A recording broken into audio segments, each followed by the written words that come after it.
मुनि का यह वचन सुनकर केशिनी ने राजा सगर के समीप वंश चलाने वाले एक ही पुत्र का वर ग्रहण किया। तब गरुड़ की बहन सुमिति ने महान उत्साही और यशस्वी 60,000 पुत्रों को जन्म देने का वर प्राप्त किया। मैं यज्ञ की दीक्षा ले चुका हूँ, अतः स्वयं उसे ढूंढने के लिए नहीं जा सकता, इसलिए जब तक उस अश्व का दर्शन न हो तब तक मैं उपाध्यायों और पौत्र अंशुमान के साथ यहीं रहूंगा। रघुनंदन उस समय वज्रतुल्य शूलों और दारुण हलों द्वारा सब ओर से विदीर्ण की जाती हुई वसुधा आर्तनाद करने लगी। देवगण, यह सारी पृथ्वी जिन भगवान वासुदेव की वस्तु है तथा जिन भगवान लक्ष्मीपति की यह रानी है, रोष में भरकर पृथ्वी खोदने लगे। उस खुदाई के समय ही उन्होंने एक पर्वताकार दिग्गज दिखाई दिया जिसका नाम विरूपाक्ष है। राजा सगर के यज्ञ का वह घोड़ा भी भगवान कपिल के पास ही चल रहा था।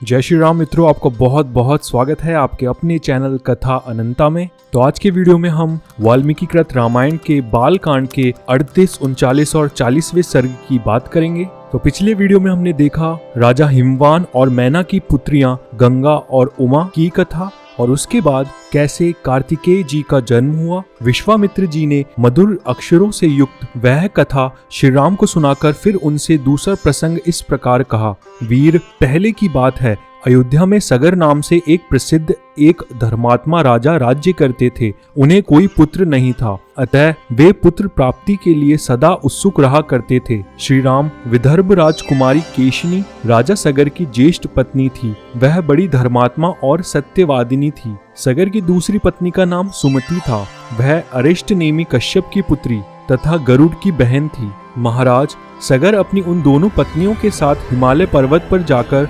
भृगुप्रस्त्रवर्ण नामक शिखर पर तपस्या करने लगे। 100 वर्ष पूर्ण होने पर उनकी प्रसन्नता द्वारा प्रसन्न हुए सत्यवादियों में श्रेष्ठ महर्षि भृगु ने राजा सगर को वर दिया। निष्पाप नरेश, तुम्हें बहुत से पुत्रों की प्राप्ति होगी। पुरुष प्रवर, तुम इस संसार में अनुपम कीर्ति प्राप्त करोगे। तात, तुम्हारी एक पत्नी तो एक ही पुत्र को जन्म देगी जो अपनी वंश परंपरा का विस्तार करने वाला होगा, तथा दूसरी पत्नी 60,000 पुत्रों की जननी होगी। महात्मा भृगु जब इस प्रकार कह रहे थे, उस समय उन दोनों राजकुमारियों ने उन्हें प्रसन्न करके स्वयं ही अत्यंत आनंदित हो दोनों हाथ जोड़कर पूछा, ब्राह्मण, किस रानी के एक पुत्र होगा और कौन बहुत से पुत्रों की जननी होगी? हम दोनों यह सुनना चाहती हैं, आपकी वाणी सत्य हो। उन दोनों की यह बात सुनकर परम धर्मात्मा भृगु ने उत्तम वाणी में कहा, देवियों, तुम लोग यहाँ अपनी इच्छा प्रकट करो। तुम्हें वंश चलाने वाला एक ही पुत्र प्राप्त हो अथवा महान, बलवान, यशस्वी एवं अत्यंत उत्साही बहुत से पुत्र। इन दोनों वरों में से किस वर को कौन सी रानी ग्रहण करना चाहती है? रघुकुल नंदन श्री राम मुनि का यह वचन सुनकर केशिनी ने राजा सगर के समीप वंश चलाने वाले एक ही पुत्र का वर ग्रहण किया। तब गरुड़ की बहन सुमिति ने महान उत्साही और यशस्वी 60,000 पुत्रों को जन्म देने का वर प्राप्त किया। रघुनंदन, तदंतर रानियों सहित राजा सगर ने महर्षि की परिक्रमा करके उनके चरणों में मस्तक झुकाया और अपने नगर को प्रस्थान किया। कुछ काल व्यतीत होने पर बड़ी रानी केशिनी ने सगर के औरस पुत्र असमज्ञ को जन्म दिया। पुरुष सिंह छोटी रानी सुमिति ने तुम्बी के आकार का एक गर्भ पिंड उत्पन्न किया। उसको फोड़ने से 60,000 बालक निकले। उन्हें घिसे हुए घड़ों में भर कर रख कर दाइयां उनका पालन पोषण करने लगी। धीरे धीरे जब बहुत दिन बीत गए तब वे सभी बालक युवावस्था को प्राप्त हुए। इस तरह दीर्घ काल के पश्चात राजा सगर के रूप और युवावस्था से सुशोभित होने वाले 60,000 पुत्र तैयार हो गए। नरश्रेष्ठ रघुनंदन, सगर का ज्येष्ठ पुत्र असमज्ञ नगर के बालकों को पकड़कर सरयू के जल में फेंक देता और जब वे डूबने लगते तब उनकी ओर देखकर हंसा करता। इस प्रकार पापाचार में प्रवृत्त होकर जब वह सत्पुरुषों को पीड़ा देने और नगर निवासियों का अहित करने लगा तब पिता ने उसे नगर से बाहर निकाल दिया। असमज्ञ के पुत्र का नाम था अंशुमान। वह बड़ा ही पराक्रमी, सबसे मधुर वचन बोलने वाला तथा सब लोगों को प्रिय था। नरश्रेष्ठ, कुछ काल के अनंतर महाराज सगर के मन में यह निश्चित विचार हुआ कि मैं यज्ञ करूं। यह दृढ़ निश्चय करके वे वेद वेत्ता नरेश अपने उपाध्यायों के साथ यज्ञ करने की तैयारी में लग गए। विश्वामित्र जी की कही हुई कथा सुनकर श्री रामचंद्र जी बड़े प्रसन्न हुए। उन्होंने कथा के अंत में अग्नि तुल्य तेजस्वी विश्वामित्र मुनि से कहा, ब्राह्मण आपका कल्याण हो। मैं इस कथा को विस्तार से सुनना चाहता हूँ। मेरे पूर्वज सगर ने किस प्रकार यज्ञ किया था। उनकी वह बात सुनकर विश्वामित्र जी को बड़ा कौतूहल हुआ। वे यह सोचकर कि मैं जो कुछ कहना चाहता हूँ उसी के लिए यह प्रश्न कर रहे हैं, जोर जोर से हंस पड़े। हंसते हुए ही उन्होंने श्री राम से कहा, राम तुम महात्मा सगर के यज्ञ का विस्तार पूर्वक वर्णन सुनो। पुरुषोत्तम शंकर जी के ससुर हिमवान नाम से विख्यात पर्वत विंध्याचल तक पहुंचकर तथा विंध्य पर्वत हिमवान तक पहुंचकर दोनों एक दूसरे को देखते हैं। अर्थात इन दोनों के बीच में दूसरा कोई ऐसा ऊंचा पर्वत नहीं है जो दोनों के पारस्परिक दर्शन में बाधा उपस्थित कर सके। इन्हीं दोनों पर्वतों के बीच आर्यव्रत की पुण्य भूमि में उस यज्ञ का अनुष्ठान हुआ था। पुरुष सिंह वही देश यज्ञ करने के लिए उत्तम माना गया है। तात ककुत्स्य नंदन राजा सगर की आज्ञा से यज्ञीय अश्व की रक्षा का भार सुदृढ़ धनुर्धर महारथी अंशुमान ने स्वीकार किया था। परंतु पर्व के दिन यज्ञ में लगे हुए राजा सगर के यज्ञ संबंधी घोड़े को इंद्र ने राक्षस रूप धारण करके चुरा लिया। काकुत्स्य महामना सगर के उस अश्व का अपहरण होते समय समस्त ऋत्विजों ने यजमान सगर से कहा, काकुत्स्य नंदन आज पर्व के दिन कोई इस यज्ञ संबंधी अश्व को चुराकर बड़े वेग से लिए जा रहा है। आप चोर को मारिए और घोड़ा वापस लाइए, नहीं तो यज्ञ में विघ्न पड़ जाएगा और वह हम सब लोगों के लिए अमंगल का कारण होगा। राजन आप ऐसा प्रयत्न कीजिए जिससे यह यज्ञ बिना किसी विघ्न बाधा के परिपूर्ण हो। उस यज्ञ सभा में बैठे हुए राजा सगर ने उपाध्यायों की बात सुनकर अपने 60,000 पुत्रों से कहा, पुरुष प्रवर पुत्रों, यह महान यज्ञ वेद मंत्रों से पवित्र अंतःकरण वाले महाभाग महात्माओं द्वारा संपादित हो रहा है। अतः यहाँ राक्षसों की पहुंच हो ऐसा मुझे नहीं दिखलाई देता। यह अश्व चुराने वाला कोई देव कोटि का पुरुष होगा। अतः पुत्रों तुम लोग जाओ, घोड़े की खोज करो, तुम्हारा कल्याण हो। समुद्र से घिरी हुई इस सारी पृथ्वी को छान डालो। एक एक योजन विस्तृत भूमि को बांटकर उसका चप्पा चप्पा देख डालो। जब तक घोड़े का पता न लग जाए तब तक मेरी आज्ञा से इस पृथ्वी को खोदते रहो। इसे खोदने का एक ही लक्ष्य है, उस अश्व के चोर को ढूंढ निकालना। मैं यज्ञ की दीक्षा ले चुका हूँ, अतः स्वयं उसे ढूंढने के लिए नहीं जा सकता। इसलिए जब तक उस अश्व का दर्शन न हो तब तक मैं उपाध्यायों और पौत्र अंशुमान के साथ यहीं रहूंगा। श्री राम पिता के आदेश रूपी बंधन से बंधकर वे सभी महाबली राजकुमार मन ही मन हर्ष का अनुभव करते हुए भूतल पर विचरने लगे। सारी पृथ्वी का चक्कर लगाने के बाद भी उस अश्व को न देखकर उन महाबली पुरुष सिंह राजपुत्रों ने प्रत्येक के हिस्से में एक एक योजन भूमि का बंटवारा करके अपनी भुजाओं द्वारा उसे खोदना आरंभ किया। उनकी उन भुजाओं का स्पर्श वज्र के स्पर्श की भांति दुस्सह था। रघुनंदन उस समय वज्र तुल्य शूलों और दारुण हलों द्वारा सब ओर से विदीर्ण की जाती हुई वसुधा आर्तनाद करने लगी। रघुवीर उन राजकुमारों द्वारा मारे जाते हुए नागों, असुरों, राक्षसों तथा दूसरे दूसरे प्राणियों का भयंकर आर्तनाद गूंजने लगा। रघुकुल को आनंदित करने वाले श्री राम उन्होंने 60,000 योजन की भूमि खोद डाली, मानो वे सर्वोत्तम रसातल का अनुसंधान कर रहे हों। नृपश्रेष्ठ राम इस प्रकार पर्वतों से युक्त जम्बू द्वीप की भूमि खोदते हुए वे राजकुमार सब और चक्कर लगाने लगे। इसी समय गंधर्वों, असुरों और नागों सहित संपूर्ण देवता मन ही मन घबरा उठे और ब्रह्मा जी के पास गए। उनके मुख पर विषाद छा रहा था। वे भय से अत्यंत संत्रस्त हो गए थे। उन्होंने महात्मा ब्रह्मा जी को प्रसन्न करके इस प्रकार कहा, भगवान सगर के पुत्र इस सारी पृथ्वी को खोद डालते हैं और बहुत से महात्माओं तथा जलचारी जीवों का वध कर रहे हैं। यह हमारे यज्ञ में विघ्न डालने वाला है।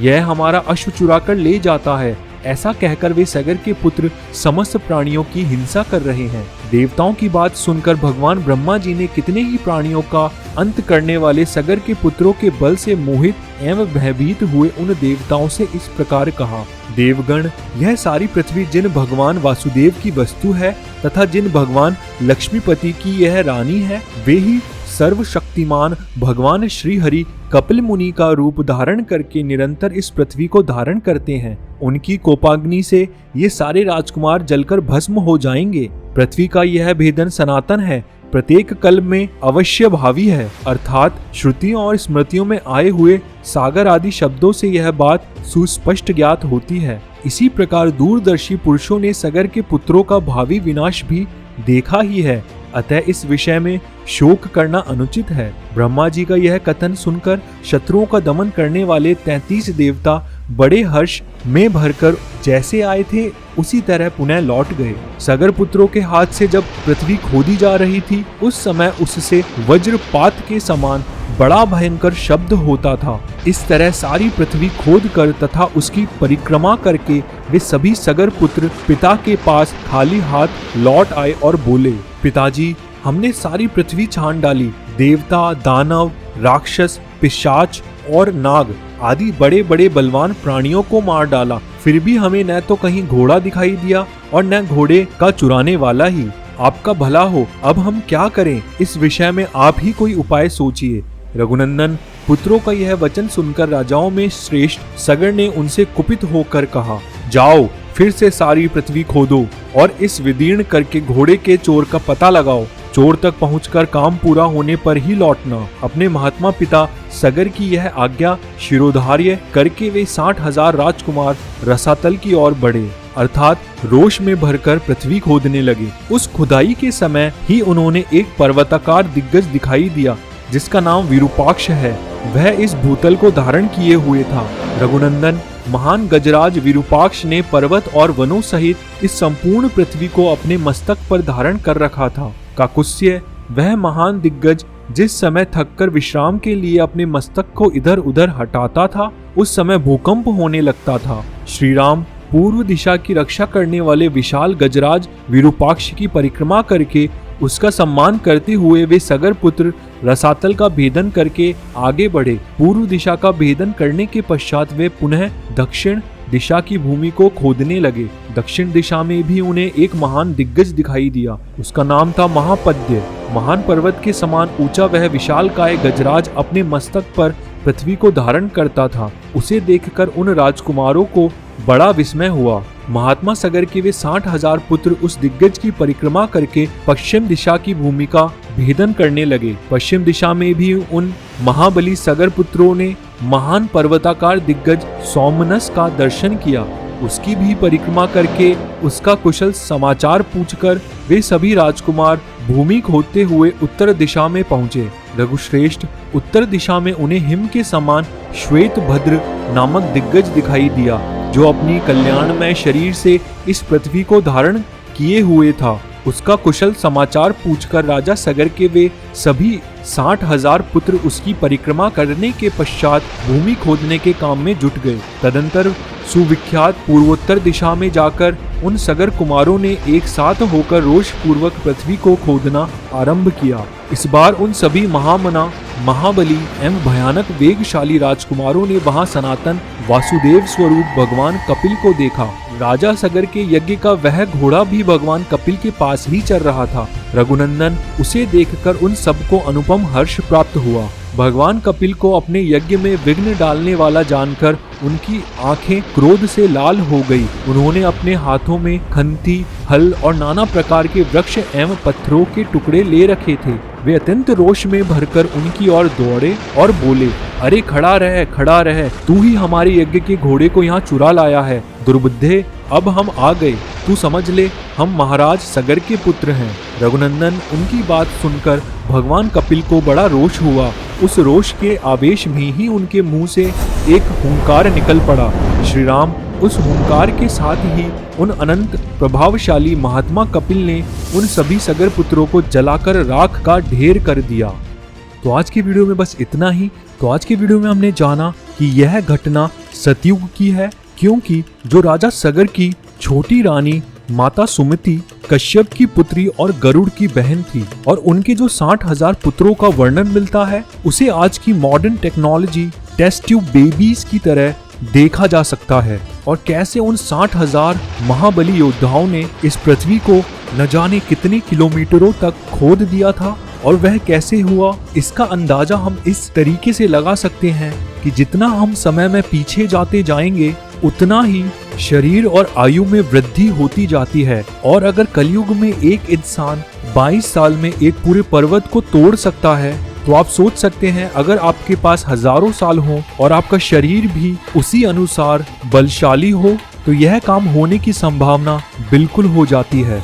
और नीचे जाने पर उन्हें दूसरे लोक मिले थे जहां उन्हें कपिल मुनि का दर्शन हुआ था, और इससे काफी सारी संभावनाएं बनती है हॉलो अर्थ थ्योरी की, या फिर अनेकानेक नामों से जाने वाली नगरी जिसे शंभला और शांगरीला घाटी के नाम से भी जाना जाता है, और जहां राजा सगर का यज्ञ चल रहा है। यह जगह भी हिमालय और विंध्याचल पर्वत के बीचों बीच की है। और अगले वीडियो में हम जानेंगे कैसे राजा सगर अंशुमान को भेजते हैं अपने भाइयों को पता लगाने, और उसके बाद कैसे फिर आने वाली पीढ़ियों में राजा भगीरथ होते हैं और वो गंगा जी को पृथ्वी पर लेकर आते हैं। तो मिलते हैं अगले वीडियो में। जय श्री राम।